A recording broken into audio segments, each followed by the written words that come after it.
All right, so Luke, we laid out these paddles here last time, and there's another board that we need to lay out. That's going to be our bottom board right here.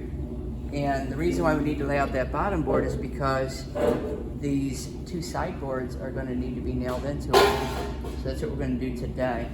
So what do you think one thing we're going to have to do is before we lay out our bottom board? Do you think we're going to have to look at the board for some stuff? What are we going to look for? Who wants to take a guess? Say it again, buddy? Okay, so somebody said cleaner side, and that's possible.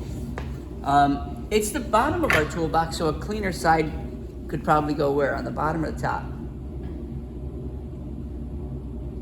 Wait. Okay, why? Looks better. Okay, it looks better. So that's one thing that we could look at, but for the bottom of our toolbox, it's actually more important to look for something else, all right? And that's going to be a characteristic of the wood. Now, what did we look for when we laid out these? Okay, some knots. How about when we actually drilled these holes right here? What did we look for first? How did we know where to lay it out at? Oh, who said that? Cup. And the cup of the board is as we look down the side right here. All right? And do you think that we'd want to pick out the cup of our board so that when our toolbox is down, it doesn't do the teeter-totter? Right? Because it'd look kind of silly if it was teeter-totter. So what we want to do is we want to find the hump of our toolbox, because that's going to be the top side. And we want to lay it out on the bottom side. So on this one here, we're actually going to lay it out on the valley side. So it's a little bit different than the other one. So let's take a look at this board right here. If I look at this, hopefully we can see that in the camera. Which way is that humped right now, Luke? Yeah, it's humped this way. So this is the top right here, right? Not teetering at all. If we put it this way, sure does teeter. So this is my top side, and I said I wanted to lay out what side? Well, at the bottom. So we're going to bring this over like this, and we're going to put a V, nice and lightly for bottom. Now, if we look at this right here on Luke's, let me see if that's in view. Yep. If we look at this right here, where do we want the nail to go through this board and into this board roughly? Roughly the center. Roughly in the center, right? Like that? And how wide was this board? Who remembers how wide it was? Ooh, it wasn't an inch, but it was close. It was 3/4 of an inch. And what technique did we do to find the center of 3/4? Okay, it is 3/8, and we don't say multiply and stuff like that. We just say double the denominator. Just double it. Okay, nice and easy. You only got to remember one letter D. Double denominator. So yeah, we know that since it's 3/4 of an inch thick, all right, the center of 3/4, just double the denominator, is 3/8. So I got my B already marked out right here, and I can see that I'm going to want to nail down through this side here. So I'm going to measure in how much? Say it again. How come? Exactly. So I measure in 3/8, and I'm going to draw a nice straight line, right? That's a pretty long piece right here, so it's probably a good idea to work with a partner on this. Can you hold that side down there for me? All right. Because we don't want this line to be all squiggly, right? All right, so we got our nice line. And where can we guarantee there's going to be one nail at? Bingo. Let's measure this. 16 inches. What's half of 16? Okay. So we know we're going to put one at 8. And how far in do you think we should come off our end? Somebody said half an inch. Somebody said 1.5 inches. How about we pick the middle of that? 1 inch. Is that pretty easy to remember? Yeah. How far in do you think I'm going to come off this side? So I'm at the number 16 here, so where am I going to put my mark at? How come? 1 inch in. Okay, 16 minus 1 is 15. Now, is it okay if the measurements are off a little bit, like maybe it's like 1 inch and 1/16 or something like that, or we just want to be really close. What we're really doing right now is we're practicing our measurements, which is really important. Now, I'd really like to put another nail in between these two nails.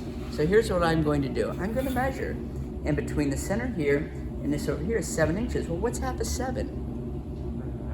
3.5. It is 3.5. Come over here. Oh, what do I see at 3.5? Put a knot right there. Big old knot, right? Do I want to nail down through that? So what I'm going to do on this side over here is I'm just going to come to the side of my knot a little bit. Okay? I came out of the knot by just a smidgen. This side over here, I know I'm going to be in great shape. But I definitely don't want to go through here. Look, this knot's already cracked.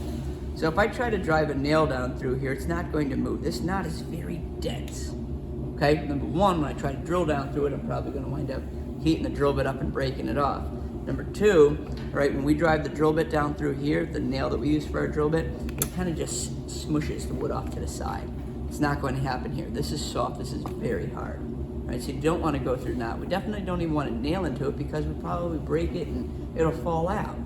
So we just come off the side a little bit. All right? Do you guys know what the nails are actually going to be used for? Is that what's going to hold our project together?